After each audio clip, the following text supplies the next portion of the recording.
Baker بازار میں سے گزرتا ہوا استخر شہر کے گلی کوچوں میں داخل ہو گیا۔ گلی کوچوں میں آمد و رفت کم تھی اور لائتس کو خطرہ تھا کہ کہیں باکر اسے دیکھ ہی نہ لے، لیکن غالباً قدرت لائتس کے ساتھ تھی۔ باکر نے آخر وقت تک اسے نہ دیکھا، یہاں تک کہ وہ ایک حویلی میں داخل ہو گیا۔ اب لائتس کو اس ناہنجار کا ٹھکانہ معلوم ہو چکا تھا۔ وہ چاہتا تو اسی وقت باکر بامیانی کا حساب کتاب برابر کر دیتا، لیکن وہ رات بھر کے اعصاب شکن واقعات سے بری طرح تھک چکا تھا۔ پھر بھی کافی دیر تک وہ اس حویلی کے سامنے ٹہلنے کے سے انداز میں آوارہ گردی کرتا رہا۔ وہ یہ دیکھنا چاہتا تھا کہ یہی حویلی باکر بامیانی کا ٹھکانہ ہے یا وہ محض وقتی طور پر یہاں داخل ہوا ہے۔ تقریباً نصف گھنٹہ یہاں گزارنے کے بعد لائتس مطمئن ہو کر سرائے کی جانب چل دیا۔ اس نے دل میں تہیہ کر لیا تھا کہ آج رات وہ ہر قیمت پر باکر بامیانی کا حساب کتاب چکا دے گا۔ لائتس سرائے میں پہنچا تو بوڑھا سوسک ابھی تک جاگ رہا تھا۔ جو ہی لائتس کمرے میں داخل ہوا، سوسک کے چہرے پر اطمینان کی لہر چھا گئی۔ لائتس نے اپنے لباس کا بھاری بھرکم سامان اتار کر ایک طرف رکھا اور مٹی کی مورتی ہاتھ میں تھام کر سوسک سے مخاطب ہوا۔ محترم بزرگ، میرے ذہن میں بہت سے سوالات ہیں جن کی وجہ سے میں پریشان ہوں۔ سوچ رہا تھا کہ آپ سو گئے ہوں گے اور جب اٹھیں گے تو بات کروں گا، لیکن آپ تو غالباً میرے انتظار میں جاگ رہے تھے۔ لائتس کو یوں مقدس مورتی نکالتا دیکھ کر سوسک تیزی کے ساتھ اپنی جگہ پر اٹھا اور سرائے کے کمرے کا دروازہ اندر سے بند کر دیا۔ ہاں، اب بتاؤ کیا سوالات ہیں تمہارے من میں؟ لائتس نے کمرے میں بچھی لکڑی کی مسہری پر بیٹھتے ہوئے مٹی کی مورتی اپنے اور سوسک کے درمیان رکھ دی اور کہنے لگا، پہلے ہم اس مورتی کو توڑ کر دیکھتے ہیں، آیا ہمارا مطلوبہ منکا اس میں موجود ہے یا نہیں۔ نہ جانے کیوں سوسک گھبرا گیا۔ اس نے جلدی سے کہا، اتنی بھی کیا جلدی ہے، اس وقت ہم دونوں تھکن سے چور ہیں۔ میں تو کہوں گا کہ ابھی ہمیں 1-2 گھنٹے کے لیے سو جانا چاہیے۔ جب ہم تازہ دم ہو کر اٹھیں گے تو اسے توڑ کر دیکھ لیں گے۔ لیکن لائتس بضد تھا کہ مورتی کو ابھی دیکھ لیا جانا چاہیے۔ چنانچہ اس نے پکی ہوئی مٹی کی چھوٹی سی مورتی ہاتھ میں اٹھائی اور اسے زمین پر دے مارا۔ اگلے لمحے مورتی چور چور ہو چکی تھی اور مقدس مالا کا 17واں منکا کمرے کے فرش پر پڑا جگمگا رہا تھا۔ لائتس اور سوسک کے چہروں پر بے پناہ اشتیاق اور مسرت کی جھلک نظر آئی۔ وہ اپنے مقصد میں کامیاب ہو چکے تھے۔ لائتس نے نیچے جھک کر مقدس مالا کا منکا اٹھا لیا۔ منکے کے ساتھ کہیں کہیں ابھی تک مٹی چپکی ہوئی تھی۔ لائتس نے ہاتھ کے انگوٹھے سے منکے کو مسل کر صاف کیا اور پھر اسے غور سے دیکھنے لگا۔ بلا شبہ یہ مہاتما بدھ کی مالا کا قیمتی منکا تھا۔ لائتس اس پر لگی شاکہ کی مہر سے اسے پہچان چکا تھا۔ لائتس نے ایک کپڑے سے منکے کو اچھی طرح صاف کیا اور اپنے لباس کے نیچے پہنی اپنی صدری کی محفوظ جیب میں مقدس مالا کا منکا ڈال لیا۔ اسی اثناء میں بوڑھا سوسک اٹھ کر کمرے کا فرش صاف کرنے لگا تو لائتس نے تیزی سے اس کا ہاتھ تھام لیا اور فرش پر بکھری مٹی کو ہٹاتے ہوئے فرش صاف کرنے لگا۔ بالآخر اسے مالا کا منکا مل گیا تھا اور اس نے موت کی خطرناک چنوتی پوری کر دی تھی۔ بوڑھے سوسک نے پھر سوال کیا، تم کیا پوچھنا چاہتے تھے؟ تم نے بتایا نہیں۔ تب لائتس نے آرام سے مسہری پر ٹکتے ہوئے کہا، محترم سوسک، تہخانے میں آپ مادو کو اچانک دیکھ لینے کے بعد یکایک یوں مطمئن ہو گئے تھے جیسے کچھ ہوا ہی نہ ہو۔ میں اس وقت آپ کا رویہ دیکھ کر حیران رہ گیا تھا۔ میں یہ بات نہیں سمجھ پایا۔ بوڑھے سوسک نے زیر لب مسکراتے ہوئے لائتس کی بات سنی اور پھر کسی قدر سنجیدہ ہوتے ہوئے کہا، لائتس بیٹا، یہ لمبی کہانی ہے، تمہیں تفصیل سے کسی اور وقت سناؤں گا۔ لائتس کو یہ جان کر تعجب ہوا کہ آخر یہ کہانی کیا ہوگی۔ اس کی حس تجسس اب تک کے واقعات پر بری طرح مضطرب تھی اس کے ذہن نے کسی وقت ان معفوق الفطرت اور معفوق العادت واقعات کو قبول نہ کیا تھا جو اس کے ساتھ پیش آئے، لیکن توہن کرہن وہ ایسے واقعات کو قبول کرنے پر مجبور تھا۔ اس کی منطقی حس جس نے اسے سوال کر کے بالآخر اعلیٰ وجہ بصیرت مسلمان بنا دیا تھا، پہلے روز سے ہی بعض عجیب و غریب واقعات کو عقلیت کا جامہ نہ پہنا سکی تھی۔ جو ہی بوڑھے سوسک نے کہا کہ یہ ایک لمبی کہانی ہے، لائتس کی نیند اڑ گئی۔ وہ سیدھا ہو کر بیٹھتے ہوئے بولا، بابا، میں اپنے ساتھ پیش آنے والے معفوق الفطرت واقعات کے بارے میں سوچ سوچ کر نہیں سو پاؤں گا۔ آپ مجھے تفصیل سے رات کے وقت بتا دیجیے گا، لیکن آپ مجھے مختصراً تو بتائیے کہ آخر ایسی کیا وجہ تھی جب آپ مادو کو دیکھنے کے بعد پریشان ہونے کے بجائے مطمئن دکھائی دینے لگے۔ اب بوڑھے سوسک نے بستر کے ساتھ ٹیک لگاتے ہوئے یوں کہا، اچھا بیٹا، تم کہتے ہو تو میں تمہیں بتا دیتا ہوں، مادو گونگا نہیں تھا۔ بے شک یہ بات مجھے پہلے سے معلوم نہ تھی، لیکن جب وہ بولا تو میں فوراً سمجھ گیا کہ وہ کون ہے۔ تب میری اپنی زندگی کی کہانی میں بہت سی کڑیاں ایک دوسرے کے ساتھ مل گئیں۔ یہ میری جوانی کے زمانے میں ایک روز میرے پاس آیا تھا۔ اس نے مجھے اشاروں سے بتایا کہ یہ گونگا ہے۔ اس وقت یہ اتنا بھیانک نہیں تھا۔ میں تقریباً 30 سال پہلے کی بات کر رہا ہوں۔ اس نے مجھے کچھ ایسی یقینی نشانیاں دکھائی تھیں جنہیں دیکھ کر مجھے یقین ہو گیا کہ یہ مغ خاندان کا فرد ہے۔ پھر یہ کبھی کبھار میرے پاس آ جاتا، میرے ساتھ چند دن رہتا اور میرے لیے ہمیشہ دعا کرتا کہ میرے ہاں لڑکا پیدا ہو۔ یہ بیچارہ گونگا بہرا تھا اور مغوں کے ایک اہم قبیلے کا فرد تھا، چنانچہ میں اس کے ساتھ پیار بھی کرتا اور دل سے اس کی عزت بھی کرتا، لیکن اس کے بارے میں مجھے تجسس رہا۔ وجہ یہ تھی کہ یہ بہت سی پراسرار حرکتیں کرتا تھا، اچانک چلے جانا، اچانک آ جانا، راستے میں اچانک نمودار ہو جانا، اپنی ہمت سے غیر یقینی حد تک بڑا کام انجام دے لینا۔ چنانچہ میں اس کی ٹوہ میں رہنے لگا۔ آخر اس کی حقیقت کیا ہے؟ ایک روز جب یہ آیا تو میں نے تجسس کر کے اس کی غیر موجودگی میں اس کے سامان کی گٹھڑی کھولی، جس میں سب چیزیں قدیمی نوادرات یا بعض ہخامنشی عہد کی نشانیاں تھیں، لیکن سب سے اہم چیز جو میں نے دیکھی وہ ایک چرمی جھلی پر تحریر شدہ قدیم اشکانی زبان کا ایک مکتوب تھا۔ میں ہخامنشی اور اشکانی عہد کی تحریروں کو پڑھنے کا فن جانتا ہوں، لیکن اس زمانے میں اب کوئی اور شخص خط مہی یا ہیروغلفی میں لکھی ان تحریروں کو نہیں پڑھ سکتا۔ اب مجھے یقین ہے کہ مادو بھی ان تحریروں کو پڑھ سکتا تھا، کیونکہ اس نے جو باتیں تہ خانے میں بتائی وہی فی الحقیقت میں نے خط میں پڑھ لی تھیں۔ یہ اشکانی عہد کے کسی مغ مذہبی پیشوا کا مکتوب تھا، جس میں اس نے لکھا تھا کہ وہ ہخامنشی عہد کے اور کسرے تاچارہ کے رئیس مال گشتاسب کی اولاد میں سے ہے۔ اس مغ مذہبی پیشوا نے اپنے جد امجد کو کسرے تاچارہ کا رئیس مال لکھا۔ اشکانی عہد کے اس مغ مذہبی پیشوا نے یہ خط اپنی اولاد کے نام تحریر کیا تھا۔ ممکن ہے اس کا ایک ہی بیٹا ہو اور یہ بھی ہو سکتا ہے زیادہ ہوں۔ خط کی تحریر سے اس کے بیٹوں کی تعداد کا پتہ نہیں چلتا۔ اس نے لکھا تھا، میں نسلاً مغ ہوں اور ہخامنشی عہد کے عظیم حکمران داریوش اعظم کے کسرے تاچارہ کے نگران محل کی چوتھی پشت سے ہوں۔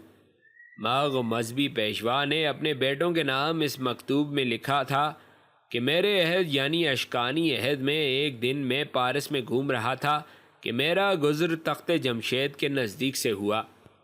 غالباً مذہبی پیشوا پہلی صدی عیسوی میں موجود رہا ہوگا۔ اس نے خط میں اپنے بیٹوں کو بتایا کہ ٹھیک اس وقت جب میں تخت جمشید کے پاس سے گزر رہا تھا کہ یکا یک دن دہاڑے پورا پارس تاریک ہو گیا۔ یوں لگتا تھا جیسے سارے جہان پر رات چھا گئی ہے۔ میں ڈر کر تخت جمشید کے زینوں پر ہی بیٹھ گیا۔ اسی اثنا میں ایک شخص میرے پاس آیا جس نے لال رنگ کا لمبا چولا پہن رکھا تھا اور جس کے ہاتھ میں مٹی کی ایک مورتی تھی۔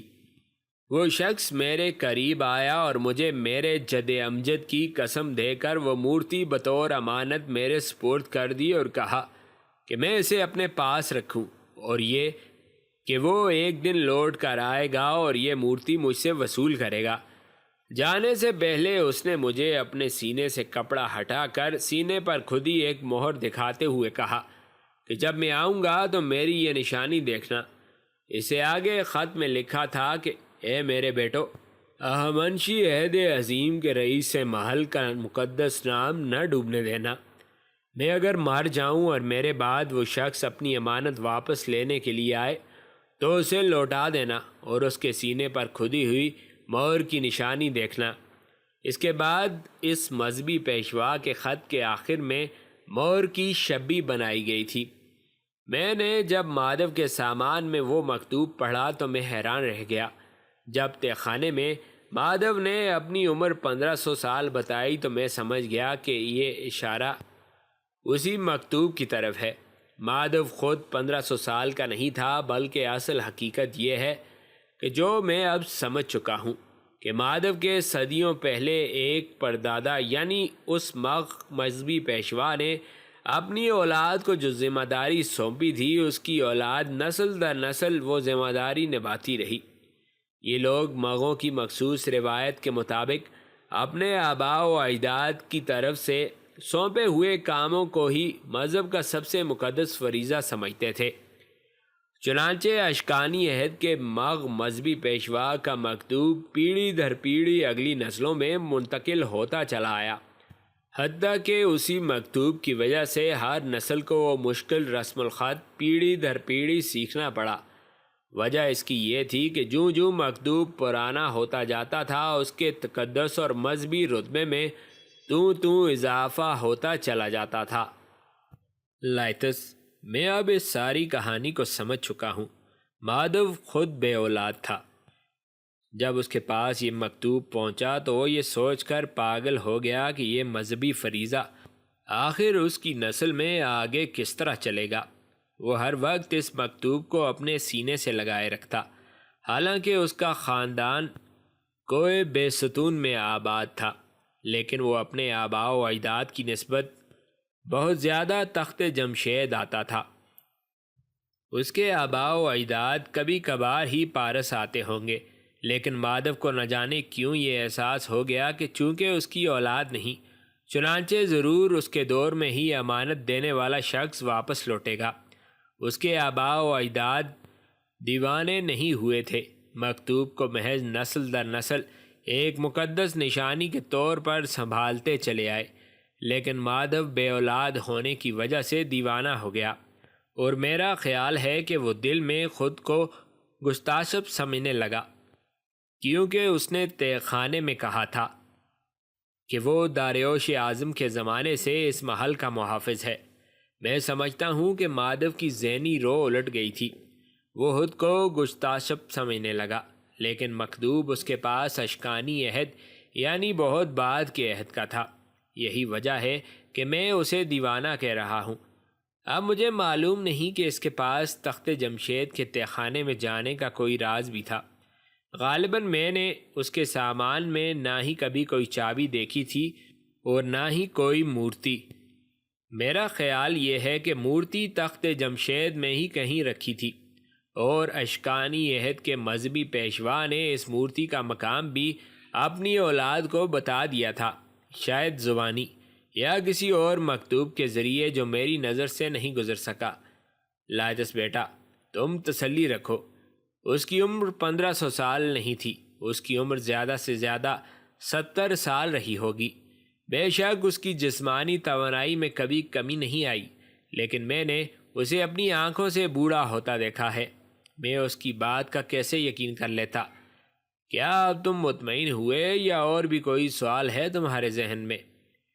لائتس عالم استجاب میں ڈوبا سوسک کی باتیں سن رہا تھا۔ وہ کچھ مطمئن ہوا اور کچھ نہ ہوا، اس کی حالت گو مگو جیسی تھی۔ اس نے سوسک سے بڑے شاگردانہ انداز میں ایک اور سوال کیا، تو پھر اس نے خودکشی کیوں کر لی؟ یہ سن کر سوسک نے جواب دیا، اس نے خودکشی نہیں کی، اس نے خود کو آتش مقدس کے سپرد کیا ہے۔ میں نے بتایا نا کہ وہ یہی سمجھ بیٹھا تھا کہ امانت لینے والا شخص اسی کے دور میں واپس آئے گا، اور اس کی ایسا سمجھنے کی وجہ معقول تھی کہ اس کی بیوی نے کبھی بچہ نہ جنا تھا۔ میں نے اس سے متعدد مرتبہ کہا کہ وہ دوسری شادی کر لے، لیکن وہ ہمیشہ اشاروں میں یہی جواب دیتا کہ نہیں، بڑوں نے ایسا نہیں کیا۔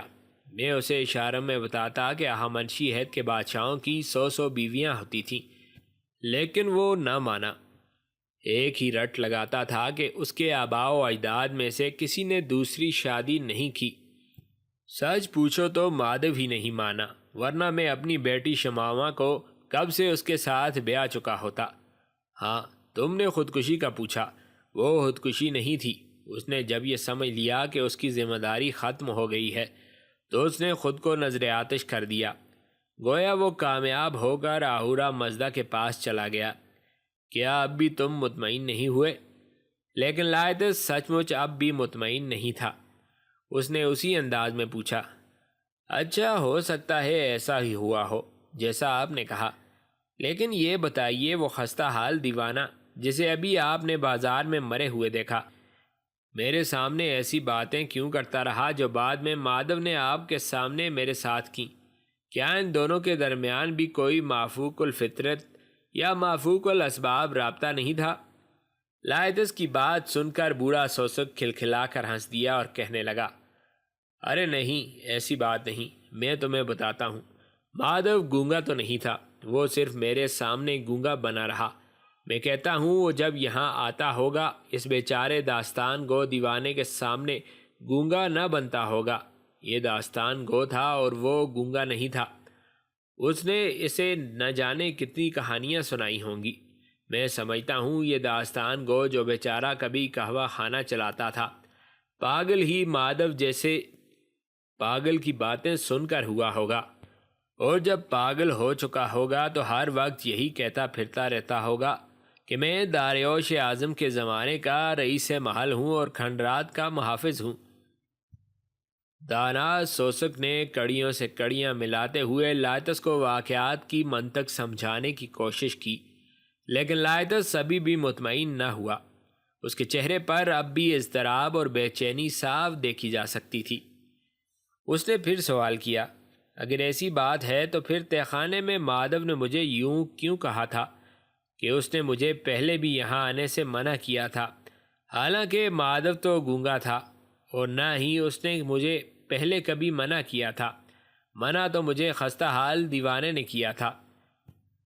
لیکن وہی باتیں جب گزشتہ شب مادو نے دہرائیں، اس کے بارے میں آپ کیا کہیں گے؟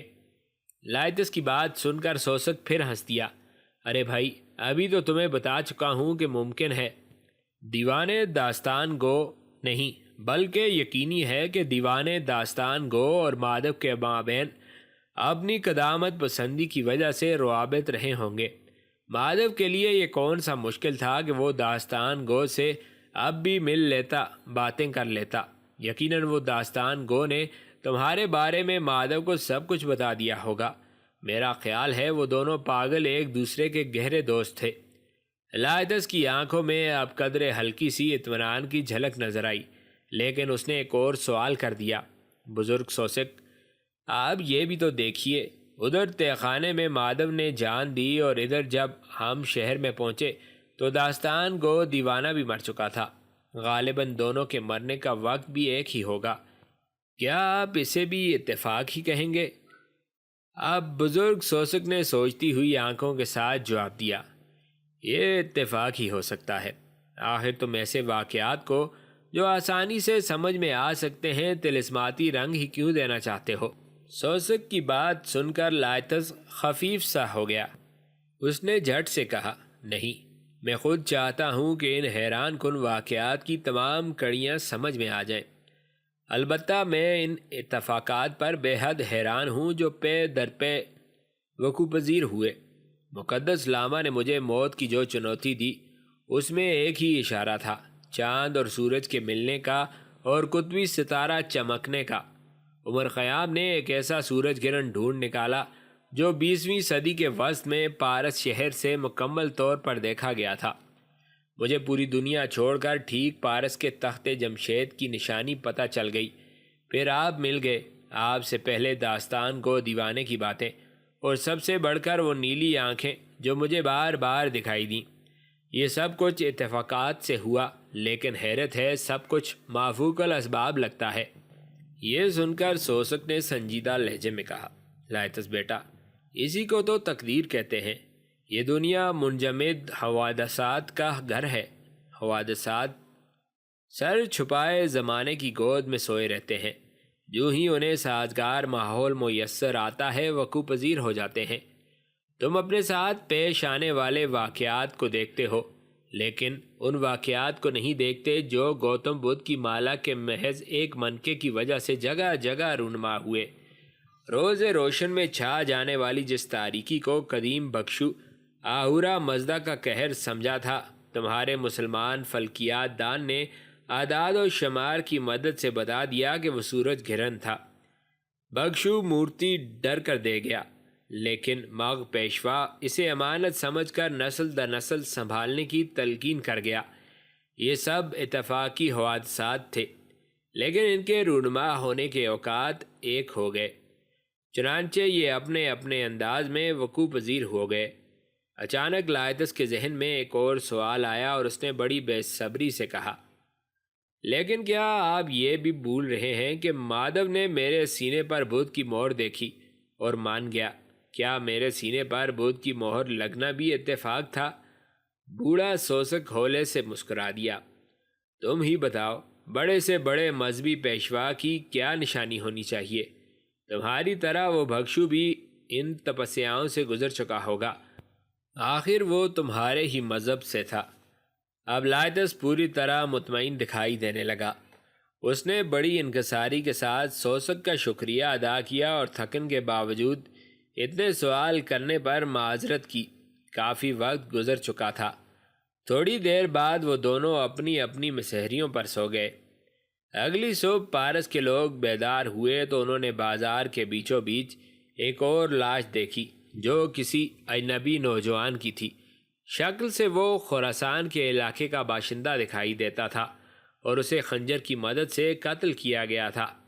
لاش کے گرد کھڑے لوگ آپس میں باتیں کر رہے تھے کہ اس اجنبی کو بازار میں قتل نہیں کیا گیا، کیونکہ زمین پر کہیں بھی خون موجود نہیں تھا۔ لائتس اور سوسک بھی اسی مجمع میں کھڑے لاش کا جائزہ لے رہے تھے۔ سوسک کا بھی یہی خیال تھا کہ اس شخص کو پہلے کہیں قتل کیا گیا اور پھر یہاں بازار میں لا کر پھینک دیا گیا ہے۔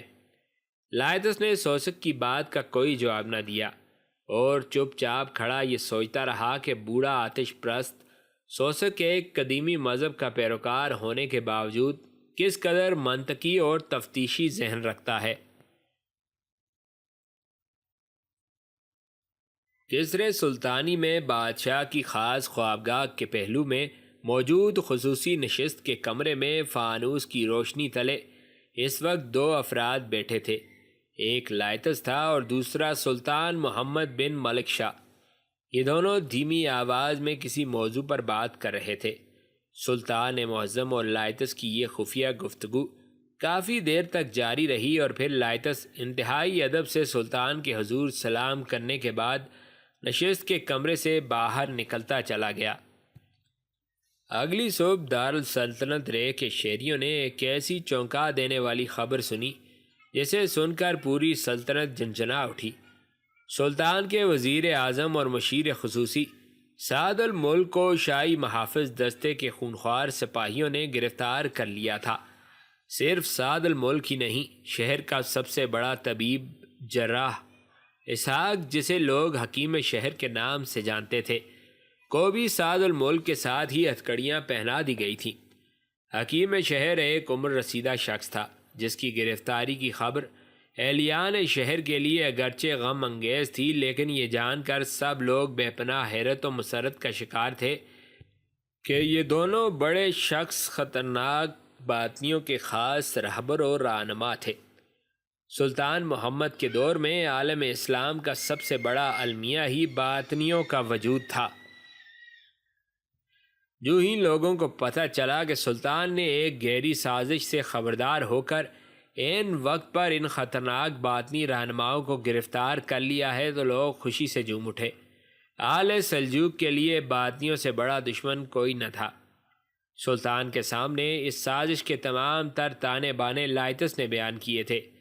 واقعہ یوں تھا کہ پارس میں اہلیان پارس کو اگلے روز جو اجنبی کی لاش ملی تھی وہ باقر بامیانی کی تھی اور اسے لائتس نے قتل کیا تھا۔ لائتس دن بھر سرائے میں خوب گہری نیند سونے کے بعد جب اٹھا تو سورج غروب ہو چکا تھا۔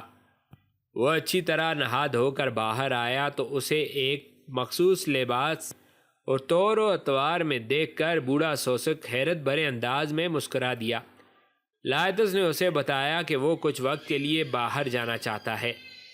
سوسک تاریکی کی وجہ سے اس کے ساتھ گھومنے پھرنے کے لیے نہ نکلا اور لائتس اپنے مخصوص گوریلا انداز میں اس حویلی تک جا پہنچا جہاں اس نے دن کے وقت باقر بامیانی کو دیکھا تھا۔ لائتس کسی چھلاوے کی طرح حویلی میں داخل ہوا تو یہ جان کر حیران رہ گیا کہ وہاں باقر بامیانی کے علاوہ اور کوئی موجود نہ تھا۔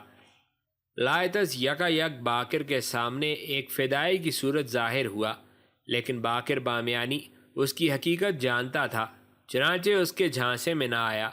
تب لائتس نے بزور بازو اس پر قابو پا لیا اور فدائیوں کے مخصوص خنجر کی نوک پر ایک طویل اور صبر آزما مشکل کے بعد اس نے باقر بامیانی سے بہت سی اہم معلومات تو اگلوا لیں۔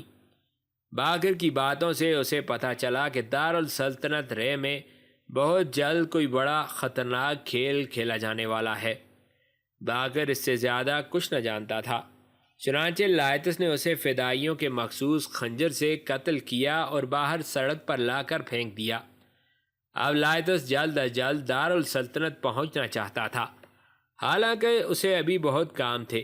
ایک تو ابھی اس کے سامنے بوڑھے سوسک کے ساتھ کیے گئے وعدے کا مسئلہ تھا جو اس نے شمامہ کے سلسلے میں کیا تھا، اور دوسرا سب سے اہم مسئلہ کراختائی عمر رسیدہ لاما تک مقدس مالا کا منقع پہنچانے کا تھا۔ لائتس نے باوجلت بوڑھے سوسک اور اس کی بیٹی کو ہمراہ لیا اور دل میں یہ فیصلہ کیا کہ رے پہنچ کر ہی کرغستان تک منقع پہنچانے یا سوسک کی بیٹی سے شادی کرنے کے بارے میں کچھ سوچے گا۔ بوڑھا سوسک اس کے ہمراہ نہ آنا چاہتا تھا اور اپنی بیٹی کو اس کے ساتھ بھیج کر خود باقی عمر آتش کدے کی خدمت میں گزارنا چاہتا تھا، لیکن لائتس نے بڑی مشکل سے اسے رے چلنے پر آمادہ کیا، اور یوں 3 نفوس پر مشتمل یہ مختصر سا قافلہ رے آ پہنچا۔ لائتس نے رے پہنچ کر بوڑھے سوسک اور اس کی بیٹی کو کسی محفوظ مقام پر ٹھہرایا اور خود اپنے بعض اساتذہ سے ملنے کے لیے مدرسہ نظامیہ جا پہنچا۔ لائتس کو روز اول سے ہی سعد الملک پر شک تھا، چنانچہ اس نے ایک ہی رات اپنی جان بے پناہ خطرے میں ڈالی اور اپنے مخصوص انداز میں سعد الملک کے سر پر جا پہنچا۔ سعد الملک لائتس کی وحشتناک اذیتوں کی تاب نہ لاتے ہوئے سر چگلنے پر مجبور ہو گیا، اور یوں لائتس کے سامنے وہ خطرناک سازش عیاں ہو گئی جس کے بارے میں اسے باقر بامیانی نے بتایا تھا۔ یہ سازش کیا تھی؟ دراصل سلطان محمد کو دجکو کے دعوت خانے کا حال معلوم ہوا تو اس نے قلعے پر فوج کشی کا ارادہ کیا۔ قلعے کے سربراہ نے سلطان محمد کے وزیر سعد الملک کو، جو در پردہ باطنی مذہب اختیار کر چکا تھا، صورتحال سے آگاہ کیا۔ ساتھ ہی اس نے ایک فساد کو آمادہ کیا کہ جو ہی سلطان محمد فسد کھلوانا چاہے اسے زہر آلود نشتر سے ہلاک کر دیا جائے۔ فساد اس دور میں سرجن یا آپریشن کرنے والے ڈاکٹر کو کہا جاتا تھا۔ سلطان محمد کے مزاج میں حدت بہت تھی، چنانچہ وہ عموماً فسد کھلوایا کرتا تھا، لیکن یہ راز فساد کے نشتر سے ظاہر ہو گیا۔ فساد اور سعد الملک دونوں کیفر کردار کو پہنچا دیے گئے۔ یہ فساد کون تھا؟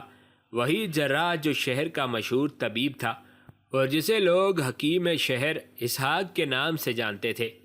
دراصل لائتس نے سعد الملک پر تشدد کرنے کی اتنی بڑی جرأت خود سلطان کی اجازت سے کی تھی۔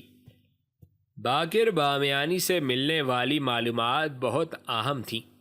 جو ہی وہ انتہائی اہم معلومات لائتس نے سلطان کے سامنے بیان کیں، سلطان ششدر رہ گیا۔ تب لائتس نے سلطان سے خفیہ طور پر سعد الملک کو زیر تفتیش لانے کی اجازت چاہی۔